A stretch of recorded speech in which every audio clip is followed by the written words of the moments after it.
Hola chicos, ¿cómo están? Hoy vamos a analizar la ley forestal, que es el decreto 101-96.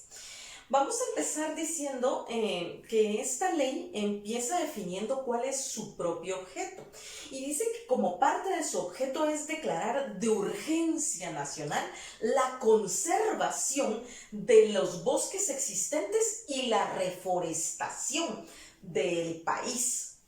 Eso es súper importante porque dice que esto debe hacerse con el enfoque que tenga la vocación del suelo, y debemos saber como conocimiento básico que casi todo el suelo del país está declarado como de vocación forestal.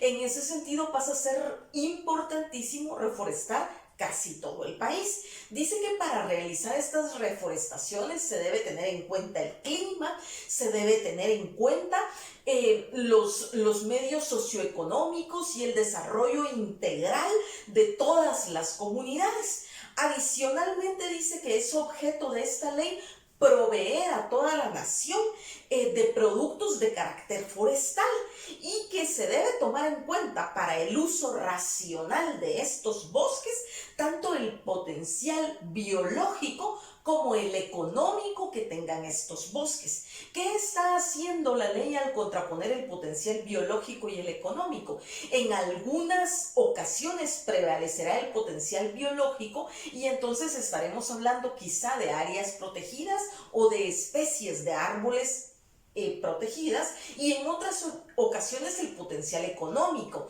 la industrialización de la madera y de los bosques mediante planes de manejo de estos bosques.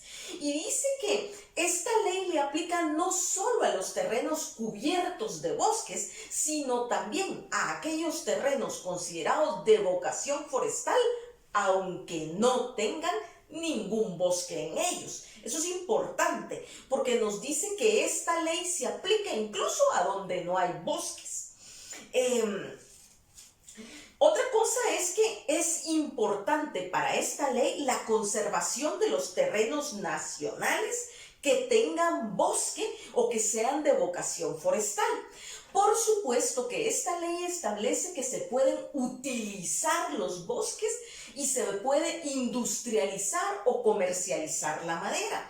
En el caso de los terrenos que sean propiedad del Estado o nacionales en los que se utilice o se explote este recurso, dice que se hará mediante concesiones, y en terrenos privados se podrá hacer, pero mediante licencias de aprovechamiento, de uso o de comercialización. El INAH va a dar estas licencias o estas concesiones. Sin embargo, dice que no podrá hacerlo el INAH si se trata de una área protegida. Para el manejo o extracción de recursos de un área protegida, únicamente el que tiene potestad es el CONAP o Consejo Nacional de Áreas Protegidas. Luego esta ley nos pasa a definir su propia terminología para que nosotros podamos entender qué significa esto, qué significa lo otro. Por ejemplo, define qué significa tala y así un sinfín de términos que son propios de esta misma ley. Luego de eso pasa a establecer cuál será crea el INAH y establece cuál es su estructura, cómo está estructurado el INAH, cómo se va a manejar. Establece también que el ente superior será un consejo directivo o una junta directiva, y que esta junta directiva por quiénes estará conformado, qué calidades deben tener esas personas y qué atribuciones tendrán. También pasa a otorgar atribuciones o funciones a otros funcionarios del INAH. ¿Qué es el INAH o esta nueva entidad que se crea? Es el Instituto Nacional de Bosques. Es el instituto quien otorgará las licencias o las concesiones. Y si otorga concesiones, puede otorgarlas en dos categorías. ya sea en áreas de bosques o en áreas que sean deportivas de bosques. ¿Cuáles áreas podrían ser deportivas de bosques? Por ejemplo, si un área de bosque, el plan de manejo de ese bosque incluye dentro de él que pueden realizarse actividades de caza y se pueden otorgar licencias para la caza, este bosque se considera una área deportiva de bosque, ¿verdad? La adjudicación de las concesiones debe hacerse por medio de oferta pública, en un proceso obviamente público, estableciendo con claridad condiciones y características de la concesión que en ese momento se está dando. Una concesión o una tierra que ha sido dada en concesión jamás, dice de una vez la ley, puede ser objeto de titulación supletoria. Es decir, que si me da el Estado una tierra para aprovechar sus recursos forestales, yo no puedo titularla supletoriamente a mi nombre, aunque la tenga por más de 10 años, ¿ya? Porque no es una posesión, es una concesión. Luego, las concesiones, para esto mismo de que después las personas no se sientan dueñas, deben estar debidamente registradas en el INAH y debe estar registrado junto con la concesión todo el plan de manejo del área boscosa que se ha concesionado. Dice que se prohíbe completamente de estas áreas recortar cualquier tipo de especies que se refiera a la LEA. ¿Qué es la LEA? Cuando analicemos el día de mañana la ley de áreas protegidas, encontraremos la LEA. ¿Qué es? Es la lista de especies amenazadas. Si una especie de árbol es de lo que está conformado el bosque y ese árbol está considerado amenazado, en peligro de extinción, es parte de la LEA o es endémico del lugar, ese árbol no se puede tocar aunque no esté dentro de un área protegida, porque no se trata de que el área sea protegida, sino la especie. Luego, la ley específicamente establece que se protege el mangle. ¿Qué es el manglar? El manglar son árboles que se adaptan a un ecosistema determinado. Los manglares son árboles de distintas especies que están adaptados para vivir en agua salobre. ¿Qué es agua salobre? Es la mezcla de agua dulce con agua salada. Esta agua salobre, ahí se han adaptado especies y estas especies protegen el área y protegen otras especies a su vez, pero de animales. Normalmente las áreas en las que hay manglar son consideradas por convenios internacionales áreas de importancia mundial, humedales de importancia mundial. ¿Por qué? Porque en ellos hay una riqueza de especies animales que crecen entre las raíces y que no pueden ser depredadas por animales más grandes porque no pueden entrar ahí. Adicionalmente, el mangle suele prevenir o disminuir riesgos si hay una inundación, un tsunami, etc. Las comunidades y las especies de animales suelen estar protegidas por el mangle. El mangle normalmente no deja que siga ni la inundación ni el tsunami. Por eso pasa a ser muy importante ese tipo específico de bosque, de mangle. Luego pasamos a que existe una regulación acerca de la protección de los bosques. Hay avisos que se deben realizar si se producen incendios forestales. ¿Quiénes están obligados a dar aviso? Obviamente los funcionarios públicos, como siempre, cualquier persona que tenga noticia de un incendio, y luego establece que las personas que trabajan en telégrafos o telecomunicaciones. El telégrafo ya no existe y aunque existe personal del Estado que trabaja en telecomunicaciones, es un segmento sumamente pequeño. Adicionalmente dice que están obligados todas las naves, ya sean públicas o privadas, aeronaves, etcétera, que determinen un incendio desde el aire, deben notificarlo inmediatamente para que el mismo pueda ser prevenido. En, en la ley de parcelamientos urbanos y rurales se dice que las reservas del Estado se puede disponer de ellas el INTA para dárselos a los campesinos. Aquí en la ley forestal esto se reforma y dice que las reservas ya no pueden ser otorgadas porque las reservas deberán ser declaradas necesariamente áreas protegidas y por supuesto ya no estaría a cargo del INTA nada relacionado a las reservas, sino pasaría a ser el Fondo de Tierras porque el INTA ya no existe y es la ley del Fondo de Tierras la que determinó que al no existir se le pasaban atribuciones al Fondo de Tierras. Si yo quiero cambiar el uso de un suelo, debo de tener un dictamen, determina esta ley, un dictamen que diga que es posible, que es a favor, que no voy a causar mayor daño y que en efecto la vocación del suelo cambió. Si yo tengo un bosque y quiero sembrar un cultivo, primero necesito un dictamen de que yo puedo cambiar la vocación o el uso de ese suelo o que la vocación del suelo cambió y que por lo mismo ahora lo voy a usar para la nueva cosa. Otras áreas que de una vez quedan protegidas por esta ley son las zonas de recarga hídrica. Como sabemos, las cuencas en la parte alta son de recarga hídrica. ¿Qué es la recarga? Es el lugar donde se absorbe la mayor parte de agua de lluvia. En las zonas altas se recarga, la tierra recarga. ¿Y para dónde se va esa agua que se filtra en el suelo? Se va para los mantos freáticos, para los ríos, para los lagos y finalmente para llegar hasta el mar. Entonces, los bosques ayudan a que el agua se filtre y que los ríos, los mantos freáticos y los lagos se recarguen de agua. Siempre la parte alta será de recarga hídrica en una cuenca y la parte baja de descarga, donde el agua sale, es de descarga hídrica.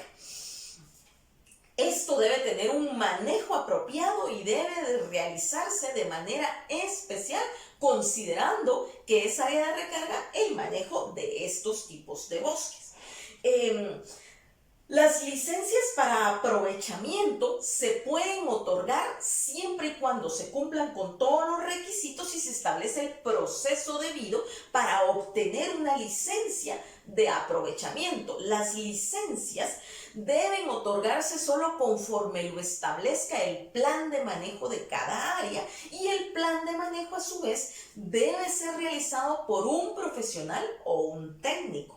Además del plan de manejo, se debe tener un regente de cada área forestal y el regente también debe ser un profesional o un técnico y se hace cargo el regente no de la realización, sino de la ejecución de ese plan.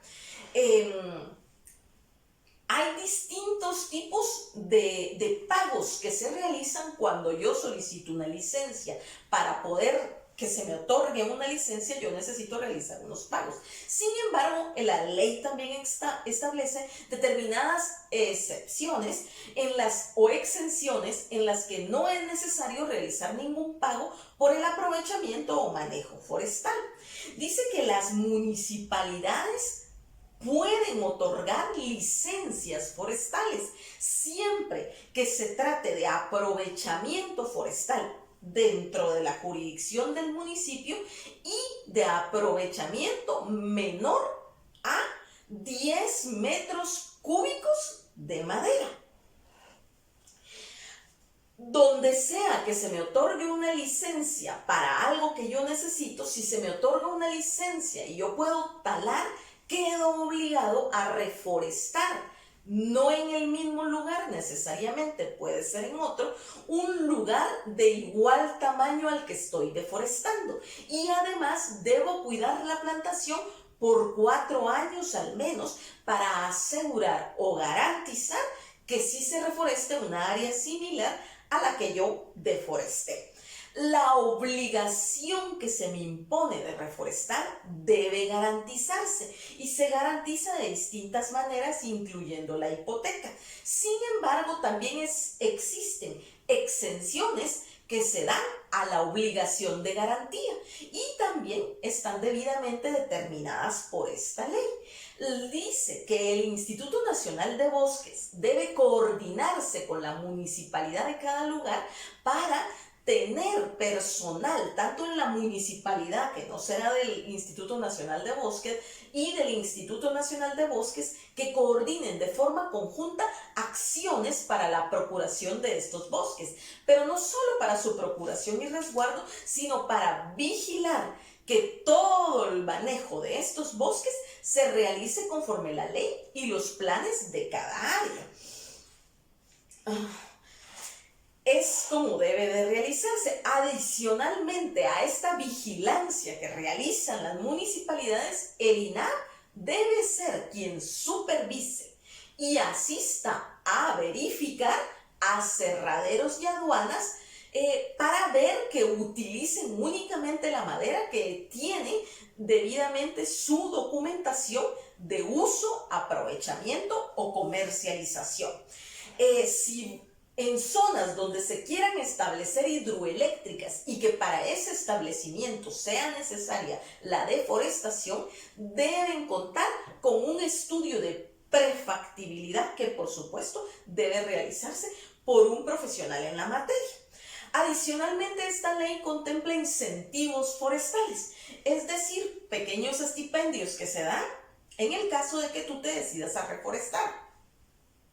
Existen incentivos para grandes propietarios o poseedores de terrenos y también para pequeños poseedores de terrenos y se establecen las normas y requisitos para acceder a un incentivo forestal. El INAH está obligado a mantener un registro y una estadística de todas estas áreas, de todas las áreas, los regentes, los planes de manejo, los incentivos y etcétera, cualquier otra cosa que se le pida. Esta ley se considera una ley también de carácter especial penal porque contempla delitos y faltas. Esta ley contempla 11 artículos con delitos y un artículo con faltas.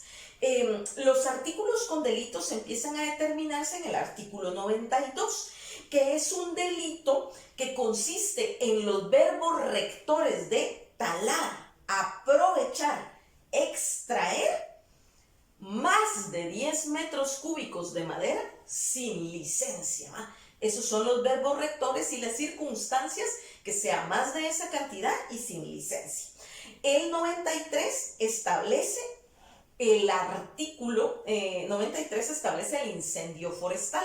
En este caso el verbo rector es provocar. ¿Provocar qué cosa? El incendio forestal. En el 94 se establecen como verbos rectores de este delito recolectar, utilizar o comercializar. ¿Qué cosa? Productos forestales y sin la debida documentación o sin los documentos o licencias requeridas.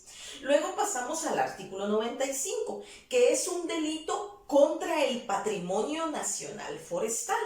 Y aquí los verbos rectores es extender licencia sin verificar información.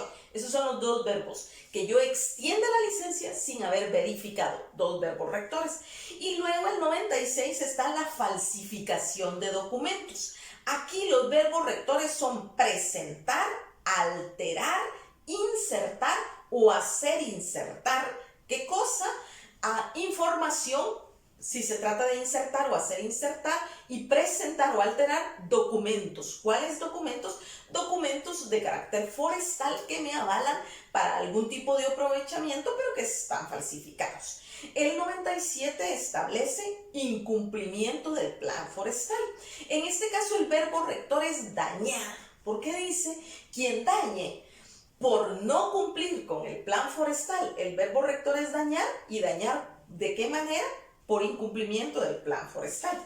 El artículo 98 establece el delito de cambio de uso de la tierra.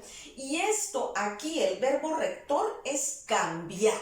Si yo cambio el uso del suelo que tengo sin la debida autorización, incurro en el delito. Luego tenemos el artículo 99, cuyos verbos rectores son talar, aprovechar, descortezar, ocotar, anillar o cortar árboles de especies protegidas.